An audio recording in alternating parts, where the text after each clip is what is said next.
Di episode kali ini kita akan membahas tentang The Great Depression. The Great Depression tahun 1930-an. Dan kenapa banyak orang yang bilang bahwa penyebab terjadinya The Great Depression adalah trader Wall Street. The Great Depression was a severe worldwide economic depression between 1929 and 1939. That began after a major fall in stock prices in the United States. The economic contagion began around September 4, 1929, and became known worldwide on Black Tuesday, the stock market crash of October 29, 1929. Wall Street merupakan sebutan kepada industri finansial, entah itu asuransi, broker saham, bank, hedge fund, dan semua industri finansial lainnya.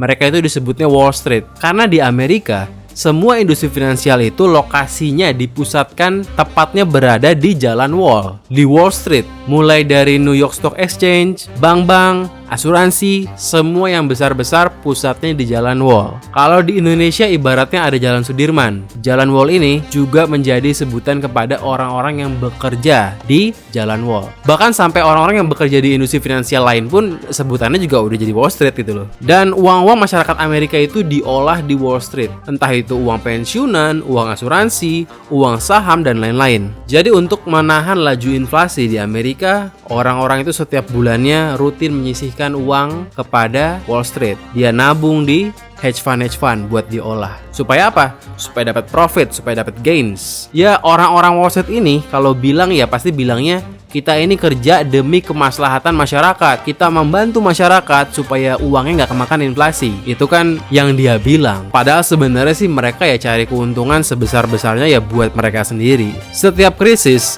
entah itu The Great Depression tahun 29, entah itu 2008, The Mortgage Crisis, entah itu tahun 2000-an, itu semua ada campur tangan dari Wall Street. Dan setiap mereka bikin ulah, itu pemerintah Amerika harus nge-bail out mereka, harus nolongin mereka.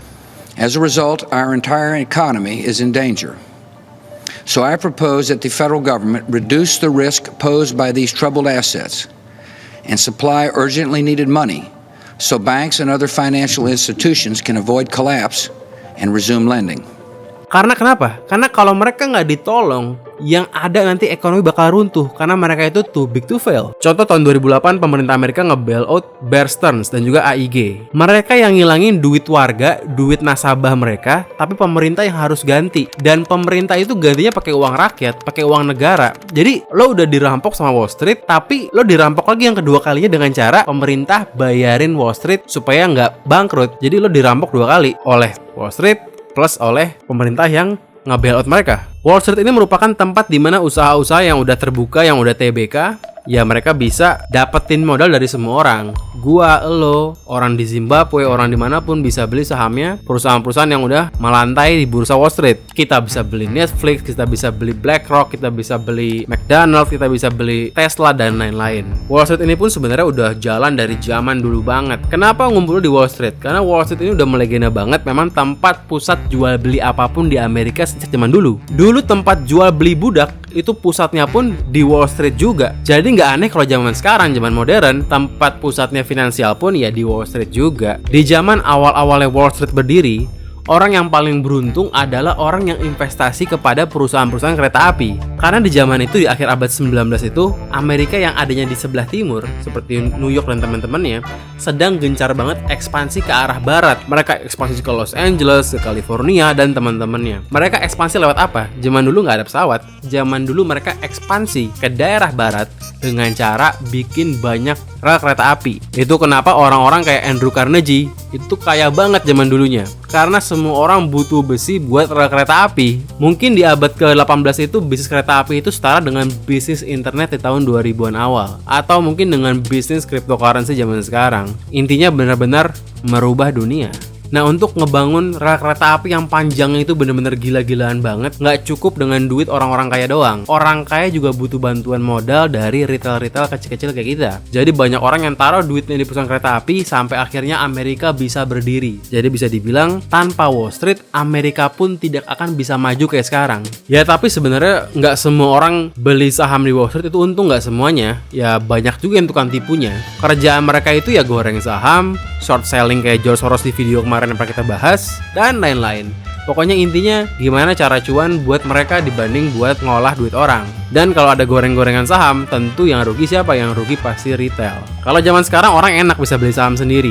Gue tinggal buka aplikasi kayak Ajaib, kayak GoTrade, kayak Indodax atau apapun. Gue tinggal beli sendiri real time. Dan gue nggak perlu nunggu dari brokernya. Kalau zaman dulu sampai tahun 2000-an itu nggak bisa buka aplikasi Ajaib. Impossible. Lo butuh kontak broker saham untuk bisa nanya harga si saham X itu berapa. Mirip seperti kayak di film Wolf of Wall Street. Itu nggak bisa buka aplikasi, beli saham, lu harus telepon. Jadi nggak real time sekarang. Kalau sekarang brokernya itu udah ganti, brokernya adalah aplikasi. Dan fakta uniknya adalah di zaman awal kemerdekaan Amerika, jual beli saham itu sebenarnya terbuka buat umum. Jadi kayak lelang budak, mereka bisa ikut lelang langsung tanpa lewat broker. Tapi entah gimana, Wall Street menciptakan sebuah peraturan lewat negara, lewat pemerintahnya, yang membuat orang kalau mau beli saham di Wall Street harus lewat broker dulu, nggak bisa langsung. Itu ngebuat ada semacam gap, ada semacam barrier untuk dapetin informasi. Zaman dulu lebih gampang untuk goreng saham dibanding zaman sekarang. Kenapa? Karena ya dulu mau dapetin info harus nanya ke brokernya, harus baca koran. Jadi lebih gampang digoreng, lebih gampang ditipu. Kalau sekarang semua online, brokernya pun real time, aplikasi. Yang aneh adalah gimana ceritanya Wall Street bisa ngelobi pemerintah Amerika untuk ngebuat regulasi yang ngebuat broker itu dibutuhkan untuk beli saham. Yaitu kenapa makin sekarang orang makin banyak yang invest di saham, karena makin terbuka. Lo bisa langsung cek laporan keuangannya, lo bisa beli segampang itu. Ya dulu nggak akan bisa. Dulu itu bener-bener inklusif, hanya untuk orang-orang tertentu aja. Sebenarnya kalau brokernya itu kayak aplikasi ya, real time gitu, sebenarnya nggak ada masalah. Yang masalah brokernya itu adalah broker yang punya tujuan udang di balik bakwan. Tujuan mereka itu bukan buat bikin lo untung. Tujuan broker-broker Wall Street adalah bikin lo transaksi sebanyak-banyaknya, karena mereka dapat duit dari setiap lo transaksi. Mereka nggak mau lo transaksi cuma satu kali dapat untung banyak, nggak mau. Mereka maunya lo untung tapi transaksi berkali-kali, karena mereka dapat fee setiap lo transaksi. Dari sananya sebenarnya udah ada conflict of interest. Orang mikir broker bakalan bantuin kita, padahal sebenarnya broker mau bantuin dirinya sendiri. Ya broker ini jadi kayak tukang hasut. Mereka akan nyuruh lo beli, mereka akan nyuruh lo jual, apapun pokoknya asal lo transaksi. Setiap ada krisis dari zaman abad ke-18 sampai zaman sekarang, itu imbas dari kelakuan orang-orang di Wall Street. Nanti kita bahas gimana caranya seorang trader, seorang yang kerja di Wall Street, seorang broker itu bisa ngancurin satu negara, bahkan sampai bikin the Great Depression. Semakin berkembangnya zaman, semakin banyak usaha muncul. Muncul radio, maka diburu saham-saham perusahaan radio. Muncul internet, maka diburu perusahaan-perusahaan internet. Itu kalau kita hidup di zaman .com bubble di tahun 2000, itu banyak perusahaan-perusahaan besar yang kita nggak pernah denger namanya sekarang. Tapi dulunya tahun 2000, itu perusahaan gede banget. Muncul mobil, ya akhirnya Ford diburu. Artinya semua orang FOMO. Sama kayak zaman kripto, ya semua orang FOMO di kripto. Zaman NFT di awal tahun 2022, semua orang FOMO di NFT. Soal NFT, gue gak pernah habis pikir kenapa ada orang mau beli gambar kerabosen, apalagi gambar Gozali Everyday itu. Buat apa coba? Kalau dibilang itu seni, seni sebelah mananya? Tapi ya begitulah, selalu ada FOMO di setiap terjadinya industri baru. Dan saat FOMO, siapa yang paling untung? Di saat FOMO yang paling untung adalah ya broker, adalah ya kalau sekarang aplikasinya, karena mereka bakal nerima banyak transaksi bertubi-tubi. Orang akan jual beli ya akhirnya mereka akan untung karena mereka dapat fee per transaksi.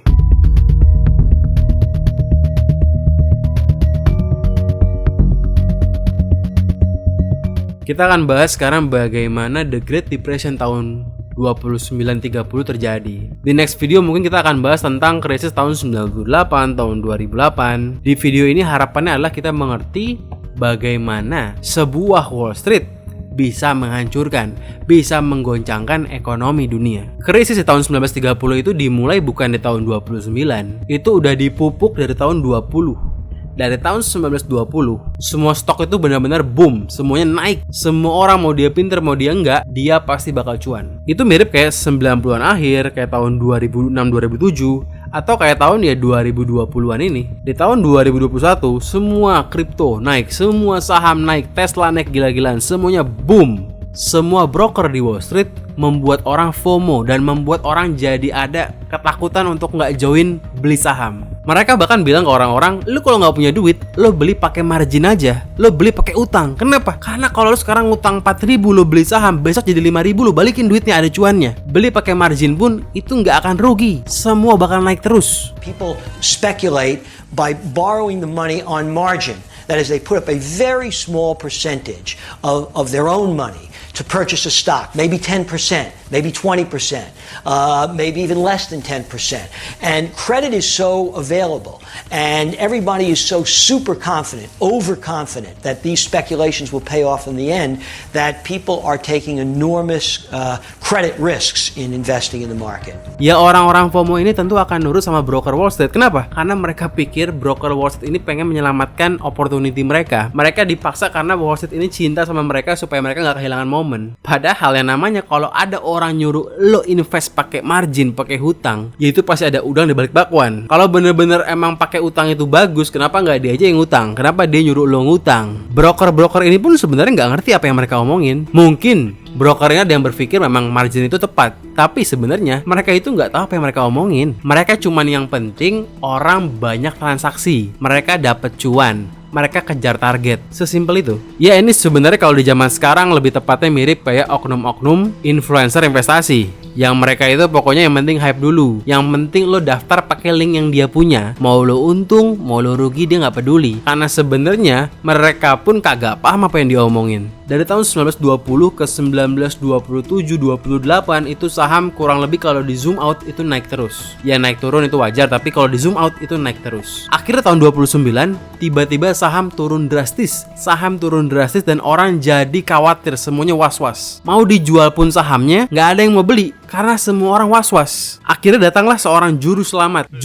palsu yang bernama Richard Whitney. Dia ini merupakan vice presidennya New York Stock Exchange. Pada waktu itu dia bilang ke semua orang bahwa dia beli saham jutaan dolar di saat orang-orang nggak ada yang mau beli saham. Orang-orang itu mikir karena juru selamat sudah datang, karena ada orang kaya ini langsung vice presidennya New York Stock Exchange datang dan investasi jutaan dolar, maka orang-orang berpikir bahwa mereka akan selamat. Mereka berpikir bahwa ini saatnya rebound, ini saatnya saham kembali akan mengalami peningkatan drastis. Mereka mikir begitu. Padahal ini semua hanyalah akal bulus dari si Whitney. Dia cuma melakukan itu demi apa? Demi dia dan teman-temannya bisa keluar dari saham. Dia masukin duit digoreng. Sebagai bandar nih, dia goreng $1 juta misalnya. Harga naik lagi. Dia dan teman-temannya, bandar-bandar lainnya, dia jual semuanya. Akhirnya yang beli malah makin mampus, makin turun makin hancur. Jadi yang dia lakukan sebenarnya cuma apa? Dia cuma sebagai bandar ngegoreng, akhirnya jadinya jadi bull trap. Seakan-akan akan bullish lagi, padahal mah makin hancur. Karena dia adalah petinggi di Wall Street, tentu dia tahu bahwa ini sudah saatnya akan hancur. Tapi dia pom-pom sampai dia cash out. Sekelas petingginya aja adalah Dajjal. Lu bayangkan gimana itu korupnya di sana.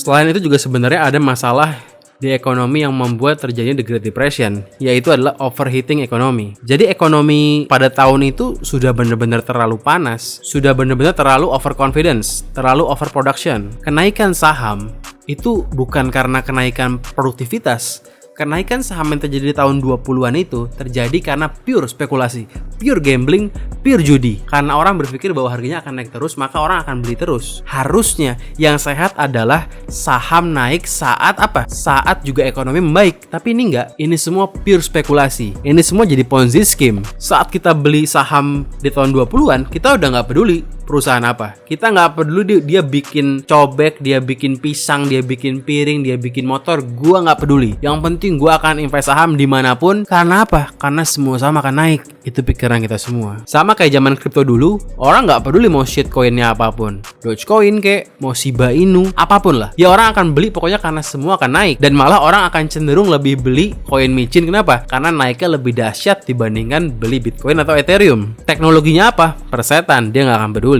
Kedua, orang-orang juga overconfidence. Mereka taruh semua harta mereka di stocks, di saham. Lo bayangin, lo punya tabungan 10 juta, karena lo saking pedenya, lo nggak mau naruh di bank. Kenapa? Karena kalau taruh di bank, lo akan kehilangan kesempatan untuk mendapatkan cuan gila-gilaan. Lo buang semua duit lo ke dalam saham, sampai lo tidak punya tabungan. Ketiga, karena semua orang investasi saham, tiba-tiba semua perusahaan ini punya modal yang gila-gilaan, nggak ketaker. Bener-bener semua orang punya duit. Semua perusahaan tajir, mereka bingung mau ngapain. Akhirnya mereka overproduction. Mereka bikin barang berlebihan. Misalnya Ford, perusahaan mobil, dia akan bikin mobil berlebihan, lebih dari kebutuhan yang seharusnya, lebih dari yang orang bisa beli, lebih dari yang orang butuhkan. Dan ini masalah, kenapa? Karena saat lu produksi barang berlebihan, jika nanti demand-nya nggak ada, itu bakal bikin crash, itu bakal bikin harga barang hancur habis-habisan. Lu bayangin, alasan kedua tadi, di mana orang itu masukin semua duitnya ke saham, itu kan artinya mereka nggak punya uang, karena semua uangnya ditaruh di saham, iya kan? Jadi mereka nggak punya uang, mereka nggak punya demand buat beli barang dibanding sebelumnya. Di sisi lain, supply-nya itu benar-benar banyak banget karena perusahaan punya uang segila itu. Jadi lo bikin mobil sebanyak-banyaknya, lo bikin rumah sebanyak-banyaknya, padahal orang nggak punya duit, orang duitnya di saham semua. Yang ada apa? Yang ada harganya akan crash karena supply kebanyakan, demand-nya nggak ada. Dan itu membuat yang namanya deflasi. Deflasi ini lebih mengerikan dibandingkan inflasi. Kenapa deflasi itu lebih buruk dibandingkan inflasi? Karena begini, saat deflasi semua harga akan turun. Lo bayangkan, perusahaan bisa aja bikin mobil harganya 1000 perak, tapi akan dijual di angka 900 perak, artinya jual rugi, karena harga akan turun. Karena kan supply kebanyakan, nggak ada yang minat. Daripada nggak laku, daripada makin turun, mendingan dijual aja meskipun jual rugi. Masalahnya saat dia menjual di bawah harga modal, dia akan merugi. Perusahaan yang merugi akan banyak pecatin karyawan. Dan hebatnya saat orang banyak di PHK, ya orang yang di PHK ini akhirnya makin nggak punya duit. Yang tadinya dia punya kerjaan, punya gaji, dia akhirnya di PHK. Ya akhirnya membuat akhirnya masyarakat makin nggak punya uang. Udah semua duitnya ditaruh di saham, bahkan beli sahamnya pun sampai pakai ngutang karena disuruh broker Wall Street. Akhirnya sekarang gajinya pun hilang. Gajinya hilang, makin nggak ada demand. Yang artinya apa? Deflasi makin parah, harga makin turun. Dan orang-orang yang punya kerjaan pun yang belum di PHK jadi makin takut karena mereka ngeliat teman-temannya di PHK. Mereka jadi makin hati-hati buat spend duitnya. Kenapa? Karena mereka mikir, hari ini temen gue di PHK, mungkin aja besok gue yang di PHK. Jadi mereka makin nabung, mereka makin gak belanja. Akhirnya apa? Akhirnya makin deflasi. Ini kayak lingkaran setan yang bikin gak ada habisnya. Akhirnya makin turun dan turun. Itu kenapa deflasi itu lebih buruk dibandingkan inflasi. Mau minjem uang ke bank pun ya banknya juga gak punya duit. Kenapa? Karena bank itu duitnya pun udah habis juga buat dipakai minjemin orang-orang buat main saham. Lu bayangin, bank sampai kehabisan duit di tahun 30-an itu karena uangnya dipakai buat minjemin orang untuk main saham karena dihasut sama broker Wall Street. Salah satu yang salah adalah bank-bank goblok ini. Bank-bank ini benar-benar goblok dengan minjemin duitnya ke banyak orang sampai nggak ada cadangan kasnya. Di zaman ini bank belum bisa cetak uang modal dengkul kayak zaman sekarang karena zaman dulu masih ada gold standard sampai tahun 71. Kalau tahun 2020 kemarin pas Covid itu kan meskipun cadangan kasnya habis lah, banyak kepake buat AIUEO, tapi kan mereka bisa cetak uang modal dengkul. Jadi ya akhirnya supply ada terus. Dan habisnya uang di bank ini buat orang akhirnya makin panik. Makin panik akhirnya makin hancur. Ya kepanikan yang bertambah ngebuat deflasi makin kacau. Dan siapa orang yang membuat bank kehabisan uang? Ya tidak lain tidak bukan adalah broker Wall Street. Karena dialah yang menghasut semua orang untuk pakai margin beli saham modal hutang. Jadi kalau dibilang broker Wall Street itu mengolah dana masyarakat demi keuntungan, demi kemaslahatan masyarakat, itu bohong. Karena kelakuan mereka adalah kelakuan dajal. Depresi itu artinya adalah resesi yang hebat. Tapi saking parahnya tahun 29 ke tahun 33 itu disebutnya The Great Depression. Padahal depression sendiri artinya adalah The Great Recession. Tapi ini The Great Depression artinya The Great Recession.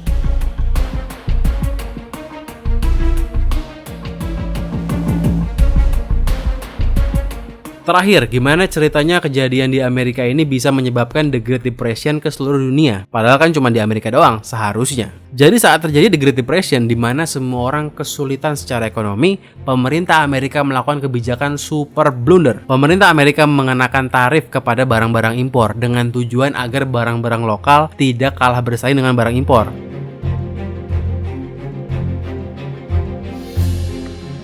Karena kan perusahaan Amerika sedang terkena musibah, mereka jual barang rugi. Ya mereka harus dilindungi dari barang-barang impor. Itu logikanya pemerintah Amerika pada zaman itu. Masalahnya dengan mereka bikin tarif impor itu ngebuat akhirnya orang-orang Eropa pun akhirnya jadi kesel dan akhirnya ngetarifin balik barang-barang Amerika. Masalahnya perusahaan Amerika ini banyak yang ekspor ke Eropa. Jadi Eropa ini merupakan konsumennya barang-barang Amerika. Tapi karena pemerintah Amerika ngenain tarif ke barang Eropa, orang Eropa pun membalas dendam dengan cara ngenain tarif juga ke barang-barang impor dari Amerika. Akhirnya apa? Dalam negeri udah sulit, nggak ada yang bisa beli. Mau ekspor pun juga nggak bisa ada yang beli karena di Eropa pun jadi mahal barang Amerika karena kena tarif juga. Ya akhirnya jadi lingkaran setan. Orang Eropa pun jadi susah karena nggak bisa jual barang ke Amerika. Kenapa nggak bisa jual? Karena barang mereka jadi mahal. Orang Amerika lagi miskin. Harusnya kan barang Eropa jadi lebih murah. Ini malah jadi lebih mahal. Ya akhirnya orang Eropa pun jadi kesulitan. Karena Amerika pun merupakan pasar empuk orang Eropa. Orang Eropa jadi nggak bisa jualan. Orang Amerika pun jadi makin nggak bisa jualan. Akhirnya jadi ngebuat krisis kemana-mana. The Great Depression ini merupakan salah satu cikal bakal munculnya niat Amerika untuk menghilangkan gold standard dengan dalih agar bisa printing money supaya negara selamat jika ada kejadian seperti tahun 1930-an. Contohnya di tahun 2020, ya di mana kita bisa dibilang secara ekonomi selamat, tidak seburuk The Great Depression. Tadikah kita ngomongin gimana ceritanya Eropa juga kena batu dari The Great Depression Amerika. Terus gimana kalau Asia or Amerika Latin? Gimana cara mereka kena juga? Cara mereka kena adalah karena mereka kehilangan pelanggan. Orang Asia, orang Amerika Latin, itu konsumen utamanya adalah orang-orang Eropa dan Amerika. Karena ya orang Eropa itu yang paling kaya. Basically ya orang-orang Asia ini bikin produk untuk mereka, untuk orang Eropa, untuk orang Amerika. Di saat pembelinya jadi miskin, ya Asia dan Amerika Latin pun gak bisa jualan.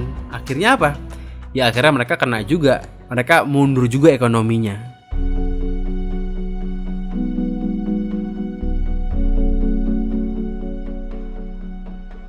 Kurang lebih itu bagaimana The Great Depression di Amerika yang disebabkan oleh orang-orang FOMO yang dihasut oleh broker Wall Street bisa menyebabkan satu dunia kena The Great Depression. Yang menjadi unik adalah sebenarnya di tahun 1920 di saat terjadinya kenaikan fantastis masif stocks sampai tahun 1928 itu terjadi setelah pandemi flu Spanyol. Sama kayak sekarang di tahun 2020 terjadi Covid, akhirnya apa? Akhirnya rally stocks besar-besaran sampai ke tahun 2022. Budaya pada tahun 1920 itu adalah hanya orang bodoh yang tidak beli saham. Mirip-mirip sama kayak zaman tahun 2021.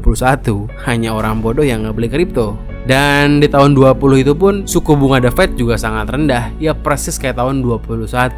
Ya jadi bisa dibilang mirip juga ya. Ada pandemi, ada rally saham, akhirnya The Great Depression. Sejarah mungkin gak 100% berulang dengan sama, tapi lewat sejarah kita bisa melihat masa depan.